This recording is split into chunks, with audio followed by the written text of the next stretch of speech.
अस्सलामुअलैकुम। उम्मीद करता हूँ आप सब खैरियत से होंगे। अभी मैं जावेद चौधरी साहब का एक व्लॉग सुन रहा था, जहाँ पर एक भाई ने यानी कि उनके जो सामने एंकर बैठे हुए थे, उन्होंने कहा कि हज़रत एंजला मोहम्मद अली मिर्ज़ा साहब रिहा हो चुके हैं, तो आपकी इस बारे में क्या राय है।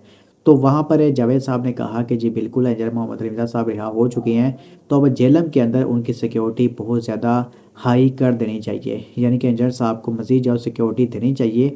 इसके साथ उन्होंने कहा कि एंजला मोहम्मद अली मिर्ज़ा साहब बड़े मज़ेदार आदमी हैं, कंट्रोवर्सी पैदा करने के लिए यहाँ पे इस तरह की बातें करने के हवाले से एंजला मोहम्मद अली मिर्ज़ा साहब काफ़ी, मैं कहता हूँ कि जहाँ वो आ गए हैं। तो इस तरह की जहाँ उन्होंने बात की, आप उनकी वीडियो देखें ज़रा। कोई ऐसी चीज इंजीनियर मोहम्मद अली मिर्जा रह गए यार। हाँ, वो रिहा हो गए जी डेला जेल से। यस। और रिहा हो गए हैं। जेलम में उनके खिलाफ तौहीन मजहब का केस है। मुझे लगता है कि इनकी सिक्योरिटी का बंदोबस्त करना पड़ेगा। जेलम में जाएंगे तो इनके लिए मसाइल पैदा हो जाएंगे। और है मजेदार आदमी वैसे इंजीनियर मोहम्मद अली मिर्जा साहब, कंट्रोवर्सी पैदा करने के ये भी एक ग्रेट आदमी है यार, कमाल आदमी। अच्छा, बहरहाल ये रिहा हो चुके हैं। रिहा हो चुके हैं, ठीक है। अब यहाँ पर जावेद चौधरी साहब ने जो बात कही कि एंजला मोहम्मद अली मिर्ज़ा साहब को मज़ीद जो सिक्योरिटी फ्राहम करनी चाहिए, तो बिल्कुल मेरे भाइयों बहनों, मैं आपको बता दूं कि एंजला मोहम्मद अली मिर्ज़ा साहब को जाहिर सी बात है, जो जेलम अकेडमी की टीम है, जो इंतज़ामिया है, वो बिल्कुल एंजला साहब को सिक्योरिटी जो फ्राहम करते हैं।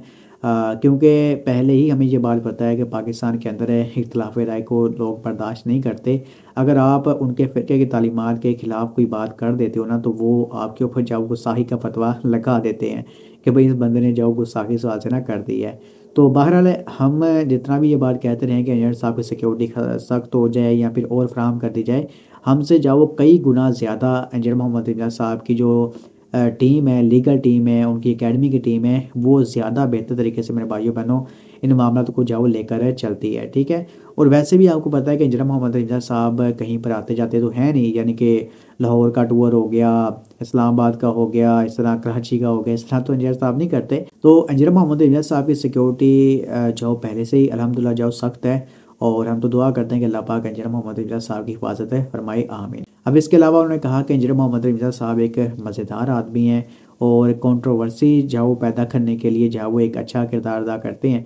अच्छा, ये कोई नेगेटिव जो वो मानों में इन्होंने ये बात नहीं कही, बल्कि एक पॉजिटिव जो मानों में जो बात कही, और एक दीनी पॉइंट ऑफ व्यू से जो सारी बातें कही हैं। जैसे कि आपको पता है कि एंजला मोहम्मद अली साहब का जो अंदाज़े बयान है, इसी तरह एंजला मोहम्मद अली साहब जो बाबों के ख़िलाफ़ बोलते हैं, फ़िरक़ों के ख़िलाफ़ बोलते हैं, तो कोई भी एंजला मोहम्मद अली साहब का बयान आप उठा के देख लें, तो कोई ना कोई चीज़ ऐसी होती है जो किसी फ़िरक़े की जो फेवर में जा रही होती है, और कोई चीज़ किसी फ़िरक़े की तालीमात के ख़िलाफ़ जा रही होती है। हालांकि एंजला मोहम्मद अली साहब तो कुरान और हदीस बयान कर रहे होते हैं, लेकिन फिर भी एंजला मोहम्मद अली साहब के उस लेक्चर के ऊपर कोई लोग खुश हो रहे होते हैं और कोई लोग उदास हो रहे होते हैं, गुस्सा कर रहे होते हैं।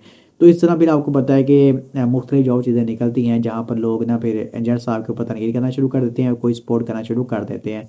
तो इसके अलावा सियासी पॉइंट ऑफ व्यू भी आप लगा लें, जहाँ पर एंजल साहब अगर खान साहब के हक़ में बात करते हैं, कोई उनकी अच्छी चीज़ है, तो फिर नून लीग वाले या फिर वो दूसरे वो नाराज़ हो जाते हैं। अगर एंजल साहब नून लीग के हक़ में कोई बात करते हैं, कोई अच्छी चीज़ उनको बयान करते हैं, अप्रिशिएट करते हैं कोई अच्छा काम है, तो फिर वो पीटीआई वाले नाराज़ हो जाते हैं। तो इस तरह के जो मामले होते रहते हैं। बहरहाल मैं आपको बता दूं कि एंजला मोहम्मद अली साहब एक ट्रूथ लवर हैं, और वो ये नहीं देखते कि भाई ये चीज़ इस पार्टी की हिमायत में जा रही है और इस पार्टी के लोग मुझे सपोर्ट करेंगे तो फिर मैं इनके हक़ में बात कर देता हूँ। ऐसा कोई मामला नहीं होता। जो बंदा हक पर होता है तो एंजला मोहम्मद अली साहब उसके हक में जो बात करते हैं। तो ये सब बातें बताने का मकसद ये है कि एंजला मोहम्मद अली साहब एक ट्रूथ लवर इंसान है, और जो किसी का अच्छा काम होता है, चाहे वो पीटीआई करे, नून लीग करे, चाहे वो पीपल्स पार्टी करे, जमात इस्लामी करे, तो एंजला मोहम्मद अली साहब उसको अप्रिशिएट करते हैं। और जहाँ पर जो गलत मामला होता है, वो चाहे पीटीआई हो, चाहे जहाँ वो नून लीग हो, चाहे जमात इस्लामी हो, पीपल्स पार्टी हो, या फिर जितनी भी जाओ जमातें हैं, इसके अलावा कोई मौलवी हो, मुफ्ती हो, जो गलत कोई काम इस बात से होता है, तो एंजला मोहम्मद अली साहब वहाँ पर जाओ अपना इख्तलाफ रिकॉर्ड है करवाते हैं। तो एंजला साहब एक ट्रूथ लवर बनते हैं। उनको अब ये नहीं कह सकते कि इस पार्टी का बंदा उस पार्टी का बंदा है, ये ऐसा करता है वैसा करता है, तो ऐसा कोई मामला नहीं है।